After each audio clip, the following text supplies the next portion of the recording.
every workplace needs to be the fun workplace. It's maybe even a little disrespectful to have a Halloween party in the coroner's office. But yeah, I mean, everyone's got to loosen the tie, I guess. The office was at the center of a nationally infamous controversy involving hidden and decomposing bodies. Are you hiding those bodies again, Brian? The total number of bodies found at the mortuary is still unknown. Next of kin may have received fake cremains. This world was held together with duct tape. So let's talk about the worst idea for a Halloween party ever, okay? Now look, Halloween parties are a tricky thing. You don't want to have a run-of-the-mill Halloween party, okay? You want your decorations to be on point. It's the spooky season. It's the time you can really go in for it, okay? For an office Halloween party, there's obviously some rules and regulations you're going to have to abide by. You maybe can't go as gory, but that actually depends on the workplace, right? And, I mean, look, I'm just going to put it like this. Some workplaces are better for a Halloween party than others, but some are too good. And that brings us to the Pueblo County Coroner's office. They were going to have a Halloween party, but they are now in a rotting corpse controversy.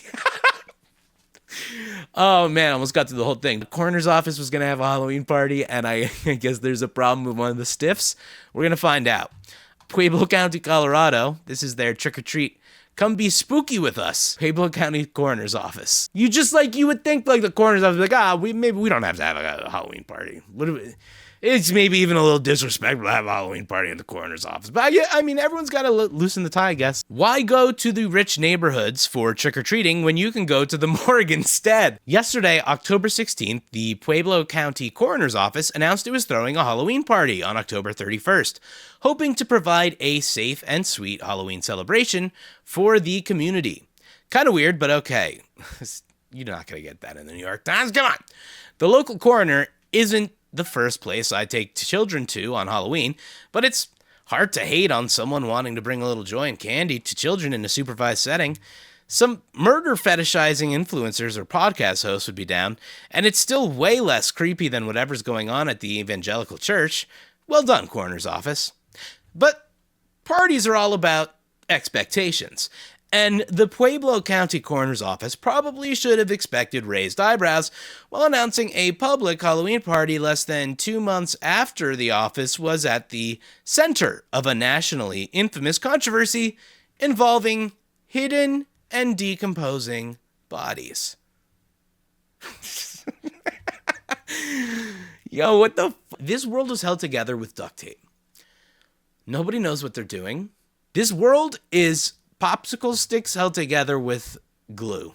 Life is the most fragile house of cards you've ever seen in your life. In late August, Pueblo County Coroner Brian Cotter was busted for allegedly stuffing well over a dozen decomposing bodies and remains behind a hidden door at a mortuary he owns in Pueblo. Why were you doing that, Brian? Brian? Are you hiding those bodies again, Brian? The case is still under investigation, but Cotter quickly resigned after pressure from local authorities and Governor Jared Polis. Yeah, probably. According to the Colorado Bureau of Investigation, the total number of bodies found at the mortuary is still unknown, but some of them could have been there as long as 15 years, while next of kin may have received fake cremains. Okay, cremains is cremated remains. Guys, look, I'm not someone who's going to bust you for not doing your job. Okay? I'm all for slacking off at work a little bit. Okay? It's fine. Everybody does it. I'm not going to bust you. All right? But Brian, what are we doing? What are we doing with these cremains? I do love the term cremains. I'm going to start calling, like, if I'm ever eating a croissant and there's just little flakes, those are the cremains, the flakes of the croissant that you don't finish. Stupid. Fucking stupid. I should study the school of comedy. from Jerry. Oh, God. Okay, so let's see what's going on. On October 17th, Cotter's Davis Mortuary and Davis Crematory permanently relinquished their registrations to operate as a funeral home establishment and crematory in Colorado, according to the Department of Regulatory Agencies. This has the same effect as a revocation. As part of the relinquishment, Cotter agreed to not apply for registration or license of any kind with the Colorado Office of Funeral and Mortuary Science Services in the future. This mess was the latest in a long string of malpractice situations at Colorado mortuaries and funeral homes. Here are a few examples to go with your morning cereal. I love small publication. So good. From 2010 to 2018, the operators of Montrose Funeral Home were arrested for illegally selling hundreds of bodies or body parts for research purposes without the knowledge of the victims' families. Holy shit, that's fucking body part black market. That's real shit. That's crazy. Who do body part black market? That's fucking crazy. Holy moly. I'm never eating creminis again, am I right, gang? In 2020, a rotting corpse and unlabeled cremains were discovered in facilities in Leadville and Gypsum, owned by Kent Funeral Homes.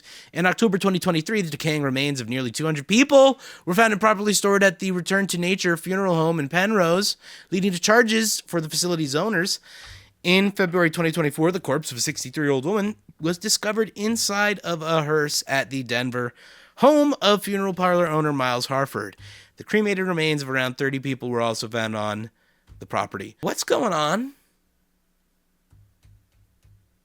What's going on, mortuary people? What is this? Until last year, Colorado was the only state in the country that did not mandate any license or certification for funeral directors, but Cotter was an elected official of Pueblo County for over 10 years on top of owning a funeral home. Holy shit, this is an elected official.